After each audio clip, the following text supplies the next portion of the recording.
Hi guys, Ramon here from The Guitar Show. Welcome to part 2 of Jimmy Page's guitars. Okay guys, I just want to say thanks for all your comments so far and thanks for your suggestions to do future videos. In this video we're going to be looking at the guitars that Jimmy Page used throughout his career with Led Zeppelin. Before Led Zeppelin, Jimmy was playing with the Yardbirds. Their final gig was in July 1968. The Yardbirds were still committed to several concerts in Scandinavia, so Jimmy Page put together a group with bassist Chris Dredger. This group consisted of ex-band of Joy singer and drummer Robert Plant and John Bonham. The bassist Chris Dredger actually dropped out of the project, and that vacancy was filled by John Paul Jones, who Jimmy Page knew as a session bass player, and the lineup as we know it of Led Zeppelin was formed. They performed their first concert under the name The New Yardbirds in Denmark on 7th of September 1968. Okay guys, this is the photo from that Denmark gig. You can see here Jimmy Page is using his Dragon Telecaster. So for recording Led Zeppelin 1, Jimmy used a 1963 Gibson J200 on all of the acoustic songs on the album. So that would include Babe I'm Gonna Leave You, Black Mountain Side, and Your Time Is Gonna Come.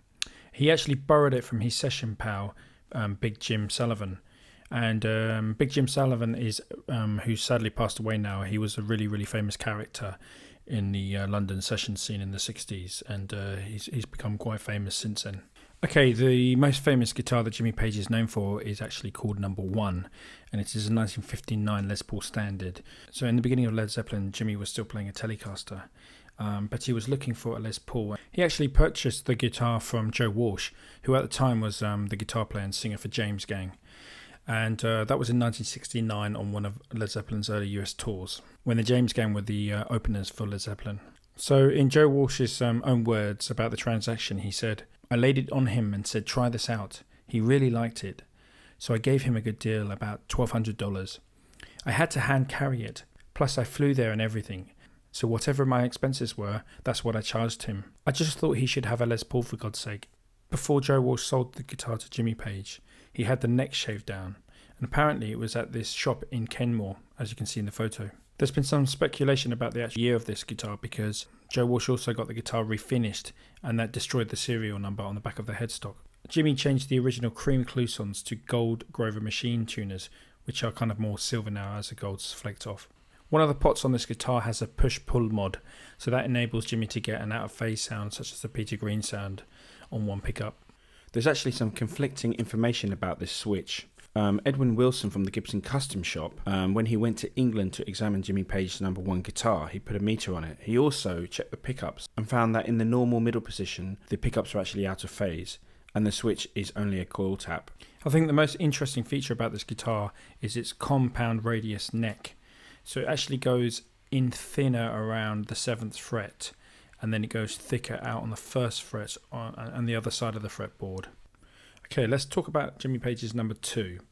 Now this one didn't actually turn up until 1975, and it was generally tuned to dadgad tuning and used for songs such as Kashmir, and also as a spare for the rest of the show. From 1977, the Dan Electro was used for Kashmir, so Number 2 became just a backup only. As you can see, Number 2 is easily recognisable with its white bridge pickup. What's interesting about Number 2 is the two little buttons located under the scratch plate. They control the phase on and off on each pickup.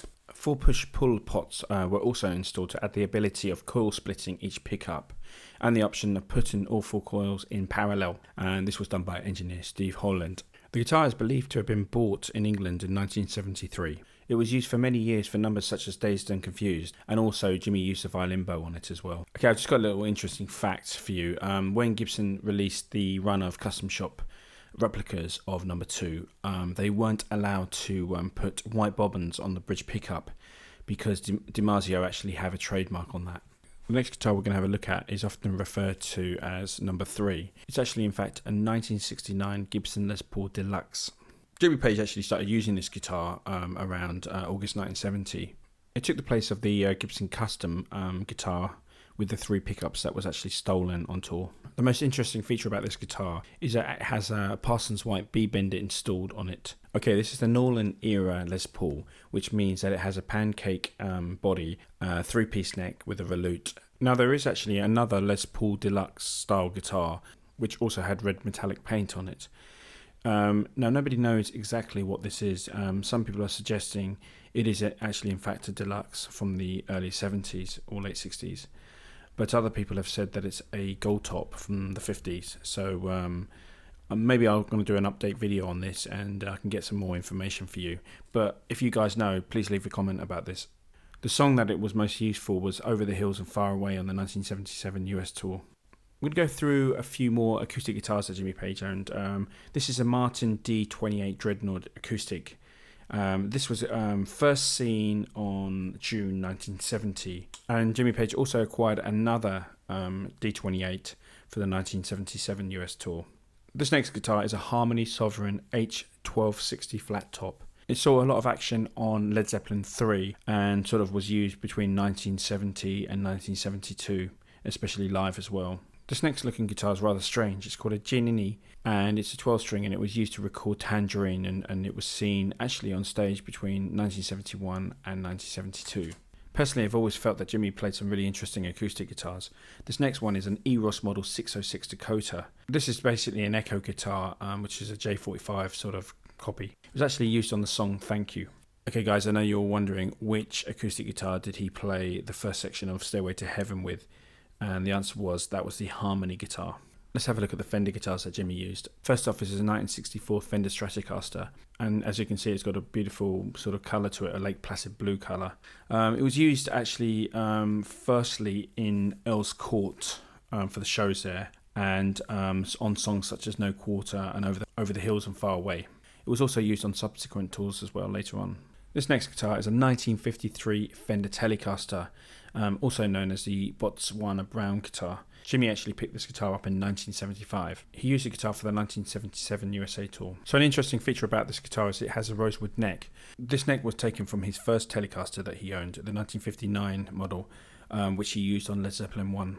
I've saved the most iconic guitar that Jimmy Page played until last, and I know it's the one that you've all been waiting for me to talk about. This is the Gibson double neck SG guitar. So it's basically a 12 string and a 6 string put together. So for both guitars, Jimmy Page always had the pickup selector in the middle. He actually first used it in 1971 in Ireland for Stairway to Heaven. So the model actually in this photo is a 1968 guitar, and when Jimmy went to Gibson to ask for a solution to play Stairway to Heaven, they offered him this guitar. One thing to note, that somebody that used this guitar before Jimmy Page was the great blues guitar player Earl Hooker. So you can see in this photo of him using this guitar. It was actually no longer in production when Jimmy requested this guitar from Gibson, so it's actually pretty much custom made for Jimmy. He used it on other songs as well live, for example the Rain song Celebration Day, and The Song Remains the Same. But this guitar was most famous for its live use on the song Stairway to Heaven. He played the intro on the bottom neck, which is the 6 string, whilst playing the verses with the 12 string sound. And for the solo and the ending he'd use the bottom 6 string neck. Okay guys, many thanks for checking out this video. Don't forget to check out part 1 where I talk about the guitars that Jimmy Page used in his early career. Now this isn't all his guitars, he has a lot more guitars. And if you really want, I can do a part 3 where we talk about those other guitars, such as his arch tops like the Cromwell arch top and things like that.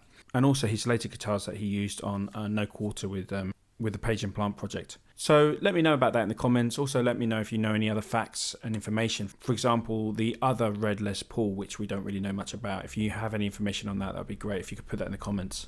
Okay, this is Ramon from The Guitar Show signing out. See you soon. Take care.